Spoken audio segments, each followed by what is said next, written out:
Баршаңызға қайырлы күн, достар. Бүгін сіздерге борщтың рецептісімен бөліскім келеді. Ғаламторда бұл сорпаның сан түрлі жаңағы рецептілері бар, бірақ менің рецептім өте дәмді болып шығатынына кепілдік бере аламын. Өте сүйіп, отбасым жақсы көріп ішеді бұл сорпаны.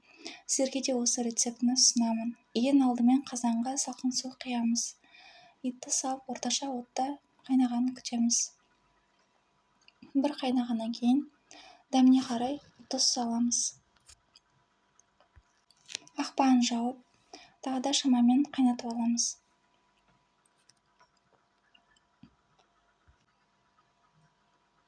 Қақпағын ашып, сорпамыз бір қайнағаннан кейін бетіндегі көпіршіктерін сүзгімен сүзіп аламыз. Артық көпіршіктері болмауы тиіс. Енді қақпағын жауып, шамамен 2 сағаттай қайнатамыз. Етіміз піскенше борщтың салмасын дайындаймыз, яғни сорпаға салатын заттарымызды дайындаймыз. Қырыққабатты осылай видеода көрсетілгенде ұсақ қылып турап шығамыз. Әдемілеп, жіңішкелеп тураймыз.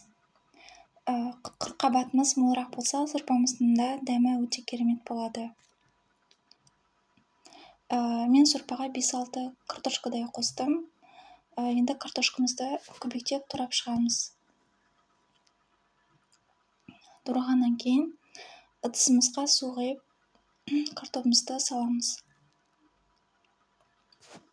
Пиязымызды да дөңгелектеп сақиналап шығамыз турап. Күнделікті тамаққа тұрғандай. Енді ыдысымызға салып, сәбізімізді үкіштен өткіземіз. Мен үкіштен өткізген себебім сорпамыз әдемі көрінетін болады, және дәмі де жақсы болады. Жақсы шығады. Және сәбізіміздің қалған бөлігінде үкіштен өткізіп аламыз. Енді борщтың салмасын, яғни пиязымызды қуырамыз. Табамыз қуырғаннан кейін сұйық май қойып, пиязымызды қызарғанша қуырып аламыз. Және үстінен үкіштен өткізген сәбізімізді салып, тұз бен бұрышымызды саламыз дәміне қарай. Және 20 минуттай араластырып, 20 минуттай бұқтырып қоямыз. Одан кейін біз 2 ас қасық томат пастасын қосамыз. Қалауынша қоссаңыздар болады. Және араластырып, қызарғанша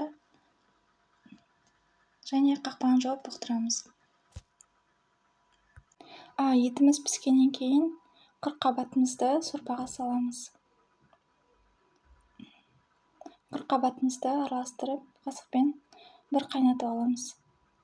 Қырыққабатымыз қайнағаннан кейін картошкамызды салып шығамыз.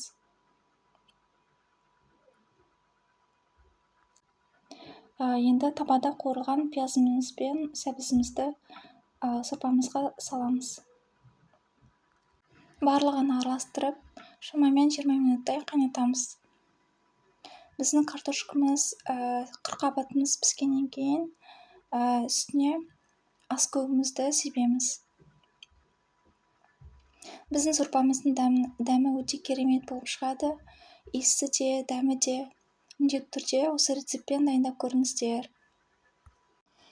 Және піскен етімізді ұсақтап турап, сорпамызға салып шығамыз. Біздің сорпамыз дайын болды, мінекей. Ас болсын.